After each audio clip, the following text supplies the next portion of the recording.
Jharkhand open university का आज annual function मनाया गया, जिसमें कई अतिथि लोग पहुंचे थे और सभी ने ओपन यूनिवर्सिटी के महत्व की जानकारी दी।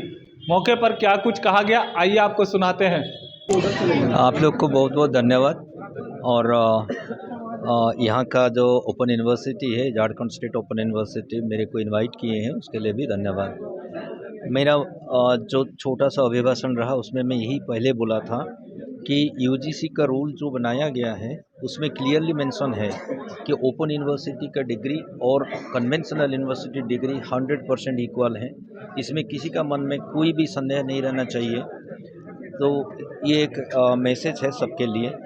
दूसरा है, मैं यहाँ और एक देखा कि यहाँ जो कन्वेंशनल यूनिवर्सिटीज़ है, जैसे कि एग्रीकल्चर यूनिवर्सिटी है, रांची यूनिवर्सिटी है, बाकी सारे यूनिवर्सिटी है, सारे यूनिवर्सिटी का बहुत सारे मदद यहाँ है। ये बहुत बड़ी बात है, क्योंकि कभी कभी देखा जाता है कि जो कन्वेंशनल यूनिवर्सिटी होते हैं उनको लगता है कि वो बहुत बड़े हैं और उनका डिग्री सुपेरियर है।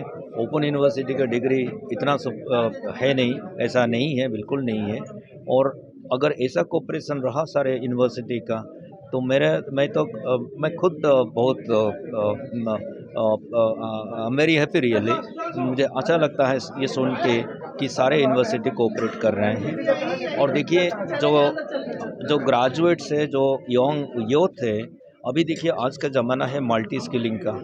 वो मल्टी स्किलिंग इसलिए ज़रूरी है कि आपका, देखिए, कल जो काम कोई कर रहा था, जो जो क्वालिफिकेशन था और जो स्किल बेसिस में करता था, आज वो स्किल काम में नहीं आ रहा है। इसीलिए सबको ज़्यादा क्वालिफिकेशन भी लेना है, स्किल एनहेंसमेंट कोर्स में ज्वाइन करना है। और ओपन यूनिवर्सिटी बहुत बड़ा माध्यम है। इसमें वो कन्वेंशनल यूनिवर्सिटी में रहते हुए भी दूसरा अलग अलग कोर्स में ज्वाइन करके वो अपना डिग्री अपग्रेड कर सकता है, अपना स्किल एनहेंसमेंट कर सकता है। एनरोलमेंट रेशियो 2035 तक जो 50% होने का है, नेशनल एजुकेशन पॉलिसी 2020 का हिसाब से कभी भी संभव नहीं है। Thank you. मेरा नाम professor Arka Kumar Das Mahapatra, vice chancellor, Orissa state open university. चलना है, कहाँ जाना है, सरकार का क्या सहयोग है? दरअसल झारखंड स्टेट ओपन यूनिवर्सिटी का जो इस्टेब्लिशमेंट है, वो इसका जो मुख्य उद्देश्य है कि ग्रामीण जो लास्ट लर्नर हैं वहाँ तक पहुँचने का, जो ड्रॉप आउट की जो समस्या है या फिर जो लोग नहीं पढ़े लिख पा रहे हैं, उन लोगों के लिए, वीकर सेक्शन के लिए, और यहाँ के जो गरीब लोगों के लिए, यहाँ जो रेगुलर शिक्षा नहीं ले पा रहे हैं, वैसे लोग भी जो हैं, जो गृहिणियाँ हैं, घर की गृहिणियाँ जो किसी कारणवश पढ़ लिख नहीं पा रही हैं, वैसे लोग हैं जो कि अपने व्यापार में लगे हुए हैं और अपने नौकरी पेशा में लगे, सारे लोगों को ये शिक्षा डिस्टेंस मोड में दे करके उनको क्वालिफिकेशन देने का काम झारखंड ओपन यूनिवर्सिटी कर रही है। इसका 141 सेंटर अभी तक हम लोगों ने खोल रखा है, विभिन्न जो स्लम एरियाज हैं उसमें खोले हैं। और हम उम्मीद करते हैं कि झारखंड ओपन यूनिवर्सिटी कल का भविष्य है, और ये निश्चित रूप से ये झारखंड में एक शिक्षा के क्षेत्र में एक आंदोलनकारी भूमिका निभाने का काम झारखंड ओपन यूनिवर्सिटी करेगी। युवाओं को क्या संदेश रहेगा? युवाओं का, जो युवा वर्ग लोग हैं, वो उनके लिए तो और आसान है। जो परीक्षाएं लिख रहे हैं, जो कंपटीशन एग्जामिनेशन वगैरह लिख रहे हैं, वो लोग यहाँ पर एडमिशन लेकर के यहाँ पर डिग्रियाँ हासिल कर सकते हैं और अपने जो कमीशंस की जो तैयारियां हैं वो कर सकते हैं साथ साथ में, और दोनों को समय मिलेगा उनको, और इससे उनकी जो प्रतिभा है और निखरेगी। और निश्चित रूप से, जैसा हमारे चीफ गेस्ट ने भी कहा, कि कोई डिफरेंस नहीं है कि यहाँ का जो डिग्री है और रेगुलर यूनिवर्सिटीज़ के डिग्री में कोई असमानताएं नहीं है, इसलिए दोनों एक समान है। सर, आपके लिए कितना चुनौतीपूर्ण था ये समय? हमारे लिए ये जो था, ये चैलेंजेस था, लेकिन हम चूँकि रांची यूनिवर्सिटी में रहे, हम सारे यूनिवर्सिटीज़ के जो टीचर्स हैं उनसे सहयोग हम ले रहे हैं, हमारे वाइस चांसलर लोग सहयोग कर रहे हैं, और गवर्नमेंट सपोर्ट कर रही है, राजभवन का आशीर्वाद प्राप्त है हम लोगों को। इसलिए हम लोग दिन प्रतिदिन नए नए काम कर रहे हैं। अभी हम लोग ग्रेजुएट और पोस्ट ग्रेजुएट की डिग्रियां के लिए हम लोग विषय ला रहे हैं, और उससे यहाँ के लोगों को फ़ायदा होगा।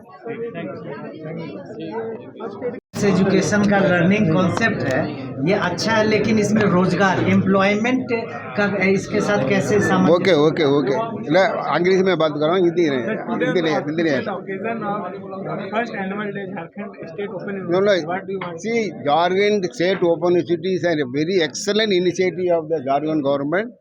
It will reach the rural population, tribal population, because Jharkhand is a lot of hill areas, forest areas. We have got 30% tribal population. So the Jharkhand Open University is an excellent initiative of the Jharkhand government, and it is too late. At least they started now, and they have to improve it further to open study centers in every villages and remote villages, because we have to reach the unreachable. No, the concept of education open university is to reach unreachable. No, they can't come to the university colleges. The only problem is the quality should be maintained. Simply static a center there, sending something away, examination, passing doesn't work. And they will not be able to employable, because if you give a degree or certificate or diploma, they should be employable, no? So we have to improve the quality of open university education there. We are trying all the best. University vice chancellor, they are all trying to do an excellent study material and also instruction material. Study centers are there. We are training the study center people also to train students properly there. So if we provide lot of information, only not possible, but also train them, skill development, skill development, so that the boys and girls or rural India will be able to benefit through the open education system, and they will be able to have a employability or do something on their own, so that they can improve their standard of life and then improve their own lifestyle. And this is a very good initiative, and I should again congratulate the Jharkhand government for doing that. And I hope government will extend further support to the Open University in terms of resources, in terms of faculty. Lot of them you need, One vice chancellor alone can't do anything there. It's a big initiative. And Jharkhand is a big state. There are 24 districts are there. You have to travel everywhere, do everything there. I think the government should extend full support. And from our side, governor and our side, we are trying to do whatever best possible to encourage them, provide them all input, academic as well as administrative. I wish the governor, vice chancellor is a great man. He is doing excellent work. I wish them a great success, and I hope everything will be improved further. Thank you very much. VC sir